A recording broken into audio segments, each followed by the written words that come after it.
Ils cherchent à connaître l'environnement, les germes avec qui nous cohabitons, comment c'est fait que ces germes-là nous transmettent les maladies, comment faire en sorte pour prévenir, et tout ça, il faut la recherche. Et c'est pour cela que la recherche elle est diversifiée. Il y a la recherche opérationnelle, la recherche scientifique, la recherche interventionnelle, et tout ça, chaque étape converge pour que l'ensemble, qu'on puisse mettre quelque chose pour le bien-être de la population. Donc sans recherche, on ne peut pas parler de santé.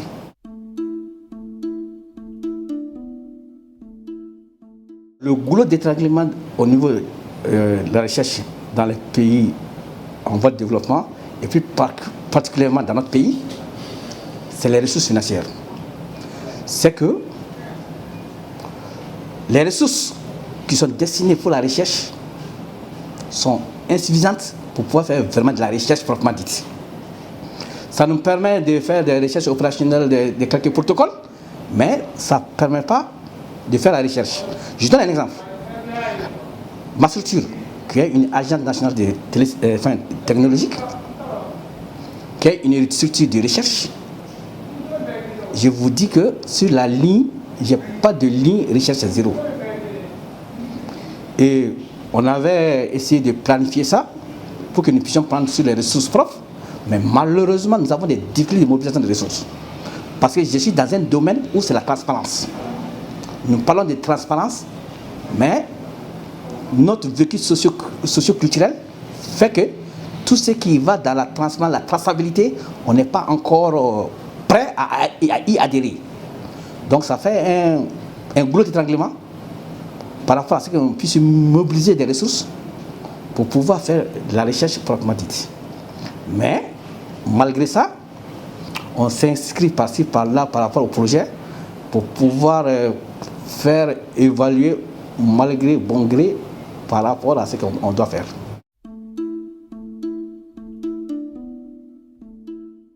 Par rapport aux différentes recherches, d'abord, il y avait, quand on a fait l'étude de base, pour voir effectivement quelle est l'utilisation des outils au niveau du ministère de la Santé. Ça, on l'a fait avec l'accompagnement de l'OAS, que je remercie de passage, qui nous a accompagnés. On a commencé l'étude en 2012, mais on a fini l'étude en 2013, qui a été publiée, qui nous a permis de faire ce qu'on appelle l'état des lieux. Au niveau du ministère de la Santé, qu'est-ce qui existe en matière de ressources humaines, en matière de matériel, en matière d'infrastructure, en matière même d'utilisation de ces outils dans le cadre de la prise en charge des patients. Il y a cet aspect. L'autre aspect avec l'ONG Terre des Hommes, qu'ils ont mis une plateforme dans la région de Ségou, plus précisément à Massina. Ils ont qu'on appelle c'est une plateforme pour la prise en charge des maladies de l'enfant. C'est une plateforme qui permet d'aider les agents de santé communautaires, les directeurs techniques, de pouvoir prendre l'enfant dans sa globalité. La prise en charge intégrée des maladies de l'enfant, donc, ce protocole-là a été numérisé et qui contraint les agents de santé à respecter les différents protocoles-là.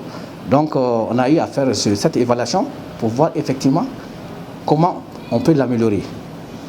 Et là, ça nous a permis d'identifier, parce que quand le projet a commencé, c'était sur la version ordinateur, on a vu que l'agent de santé, partout où il est, il doit être capable de recevoir, d'envoyer et de faire quelque chose. En ce moment, c'est ce qui s'est permis de quitter la version PC, bureau, vers la version tablette qui sont en train d'implémenter. Là, c'est cet aspect. Et l'autre aspect qui est dans la région de Tomia, qui est par rapport à la malnutrition, aussi, l'ANTIM en collaboration avec l'USAID, on a eu à mettre en place une autre plateforme qui a très bien marché à Mopti et qui a fait son résultat. Ça, c'était avant l'arrivée de la plateforme DS2. Donc quand ça s'est arrivé, donc en ce moment, la plateforme a été un peu laissée au profit. Et on est en train de se préparer pour l'informatisation des hôpitaux. Et là, ça c'est un grand projet de recherche. On a fait l'état des lieux pour savoir qu'est-ce qui existe en matière d'informatisation, quel hôpital est à quel niveau, quelles sont les ressources disponibles. Et maintenant, on est en train de se préparer pour l'élaboration d'un projet commun d'interconnexion, parce qu'on ne peut pas informatiser, on ne peut pas utiliser les outils, les plateformes, sans une bonne connexion, sans une bonne communication et sans le courant électrique. Donc ça, c'est les premiers défis auxquels déjà qu'on doit faire face, que l'état des lieux a fait venir, qu'on est en train de se préparer pour pouvoir aider les structures à mettre un réseau correct, capable de supporter tout ce qui est outils numériques derrière. Parce qu'il ne s'agit pas d'aller placer une plateforme ou un outil, une solution. Il faut que cette solution puisse marcher sur un réseau qui est solide. C'est comme quand on voyage, si la route n'est pas bonne, on ne peut pas aller à hauteur de vitesse. Voilà un peu par rapport à la recherche. Et aujourd'hui, Dieu merci, nous avons jusqu'à 6 chercheurs attachés de recherche, mais ce n'est pas suffisant. Donc il y a un qui est dans le solaire, il y a en santé publique, il y a un ingénieur informaticien, mais tout ça, mis ensemble, doit pouvoir donner un noyau solide pour pouvoir soutenir la recherche dans le cadre de l'utilisation des outils pour le bien-être de notre population.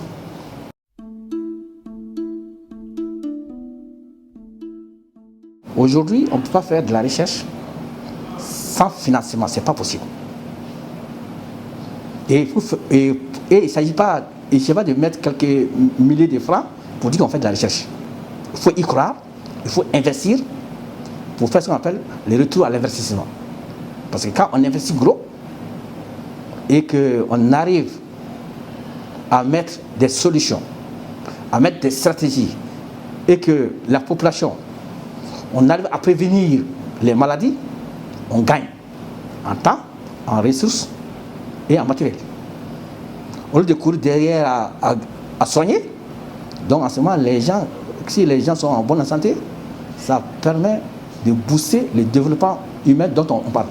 Mais si chaque fois les gens doivent aller se faire soigner, donc ça ne fait qu'entretenir la pauvreté. Donc ça devient le serpent qui se mord la queue.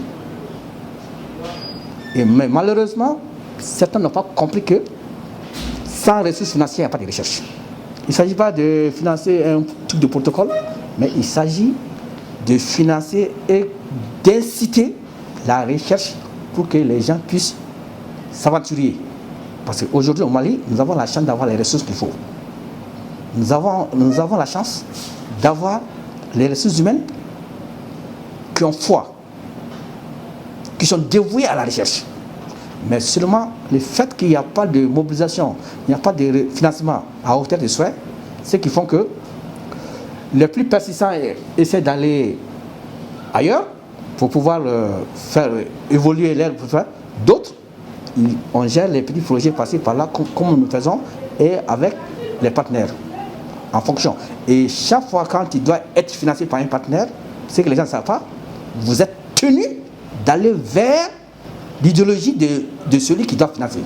Or, quand le chercheur il est contraint, il y a un biais dans les résultats. Or, le chercheur doit être libre dans sa pensée, être libre de ses actes pour pouvoir donner des résultats qui pourra servir. Mais si c'est des résultats orientés, souvent c'est ce qui fait souvent que quand les gens ont fait des solutions, les gens sont un peu hésitants parce que quelque part, celui qui finance, il a des mots. Quand il fait la recherche et que ça va pas en fonction de sa prévision, souvent c'est ce qui met des petits couacs. Voilà un peu la vraie réalité que les chercheurs vivent. C'est parce que les gens ne veulent pas faire de la recherche, mais quand j'ai fait de la recherche, qui va me financer?